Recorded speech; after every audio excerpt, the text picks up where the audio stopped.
What's up? What's up, Jamal? Over here to your left. What's going on? How are you, man? It's obviously been a bit of a break, but you're back. Huge card, fight week again. How's it feel to be sitting up there again? It feels pretty good, man. Feels good. Just ready to get to Saturday, get in the cage, and get my hand raised. Yeah, and you had the little interaction with Alex yesterday that kind of went around. What did you take away from that? Anything, or was it all just good vibes? You wanted your signature on your jacket? Yeah, it was. I just took away the fact that I appreciate him taking time out to sign that for me. It was just something that I wanted to get from this week. You know, I'm just enjoying the time that, you know what I mean, just my time. You know, we life is but a vapor, so I'm gonna enjoy it. This is a very special moment, very special card, very special week and fight, and I just want to take it in as much as possible. Yeah, and kind of along that theme, you've talked about your story and some of the difficult times you've come through in your life to reach a moment like this. Like, do you reflect on what you've been through, or do you do that after? Yeah, that's something for after. That's something to, well, as you said, reflect on. The job ain't done yet. Yeah, and just last thing for me, of course, endless speculation about the injury and the recovery and stuff. Do you remember the day during your rehab, whatever it was, where you got back in there and you're like, this feels right now. I'm ready to go towards a fight again? I've been feeling like I was ready to go for a while, but I listen to the team, I listen to the doctors, and so I don't know. I don't really have an answer for that, for the simple fact of I've been ready to go since I got hurt. When you get in the cage on Saturday, is that when you're only going to 100% get that confidence back in it, or is that not even lingering in your mind? What? I don't even know how you even came forward that question from what I just said. What? No, fair enough. I'm only going to get 100? That was strange. Jamal, talk to me about the mentality for this fight, right? You were the champion. You had to give that up through injury. You didn't lose that through a fight. So do you feel like on Saturday you're defending your title, or are you using this as an opportunity to be the challenger, climbing to the top once again? I just feel like whoever wins Saturday night is the champion. That's just how I feel about it. Obviously, when everyone talks about Alex and his fighting style, the calf kicks is something that comes up again and again. I saw you post something on your TikTok sort of talking about those and making light of it. Do you have a strategy in mind for those calf kicks, or do you think, hey, he has to worry about what I'm doing, not the other way around? I have a strategy for everything. You know what I mean? You should have a strategy for everything. You shouldn't want to get hit with anything. So, yeah, I plan on dealing with every weapon that he has. Obviously, you got to talk to your friend Israel Adesanya about Alex. How good a resource was that just to be able to call him up and get some tips from him? It's an invaluable resource to just be able to reach out and pick at one of the best minds in combat sports and have him who's had more experience with Alex than I think anybody that Alex has ever fought. So it was good. It was a great conversation. Jamal over here. How's it going? What's up, James? The rest of camp looked like it went really well. I know you train with a variety of different partners. Are there any names that you train with that maybe we don't know about that we should be knowing about in the gym? Yeah, for sure. I'd love to get a shout out to my guy, Big Dog, Brett Martin. Brett Martin has been my secret weapon for my camps since I came into the UFC and since we linked up. He's a heavyweight. He's a big boy.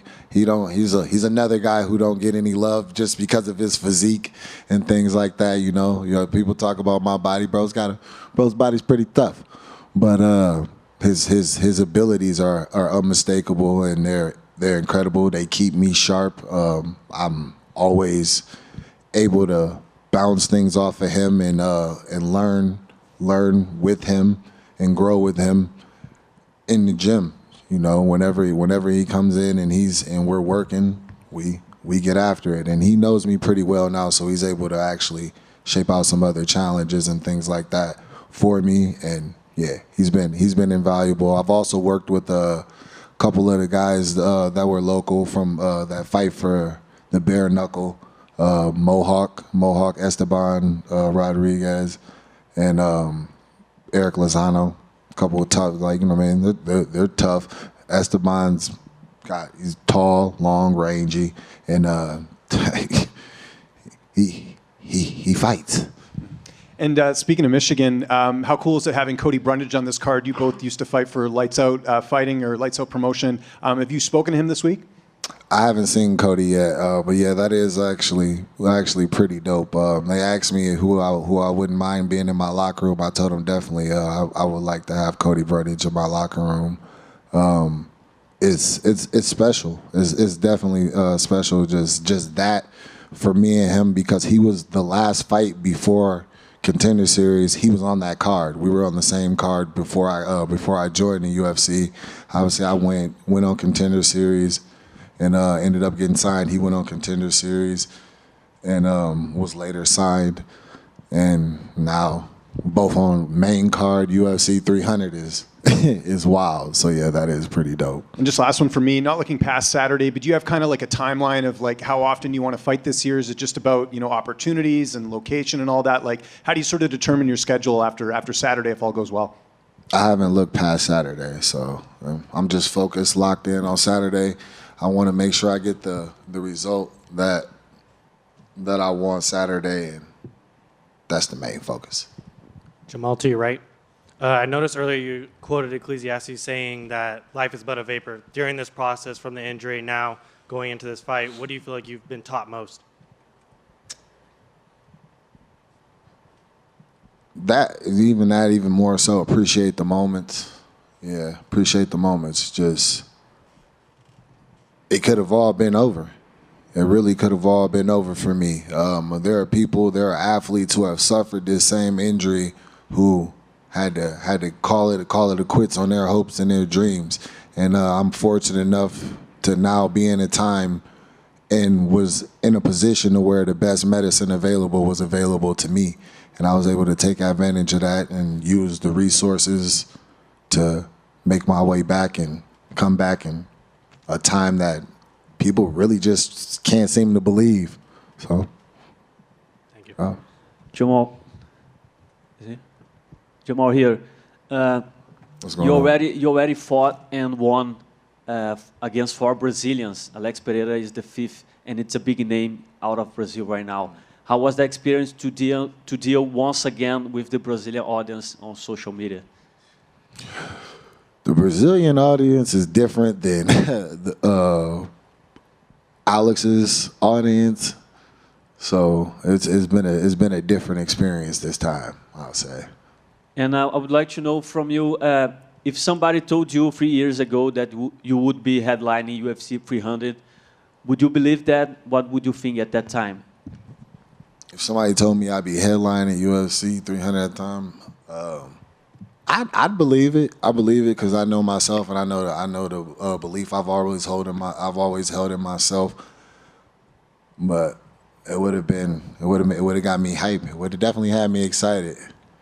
I don't know. I just always planned on being in these moments and being in this situation ever since I was a kid. Like, you can even ask my dad. My dad is here right now, just from the time I was a kid, I just always believed that whatever I did, I was going to be one of the best at it.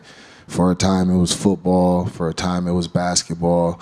Whenever I sat in on fighting, I knew I would be here in moments like this, fighting for championships and able to have an opportunity to put myself up there with the greatest names to ever do it.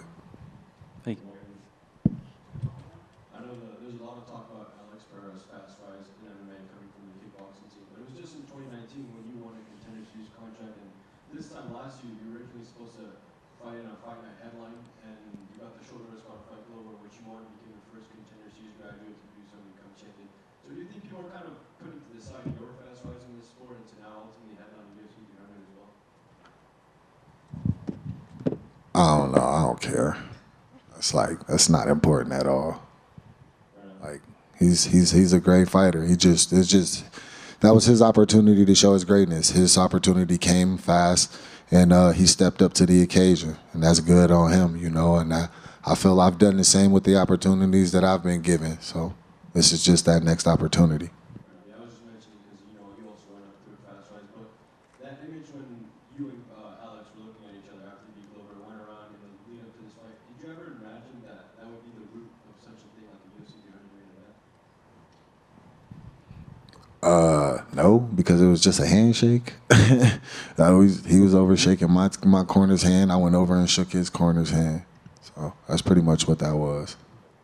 But I did see that he could possibly be an opponent in the future, and I was excited for it. I wanted him to win. When I got hurt and I had to give up the belt, it was like, all right, what's the best course? What's the best that could happen now? Because somebody else is going to win the belt.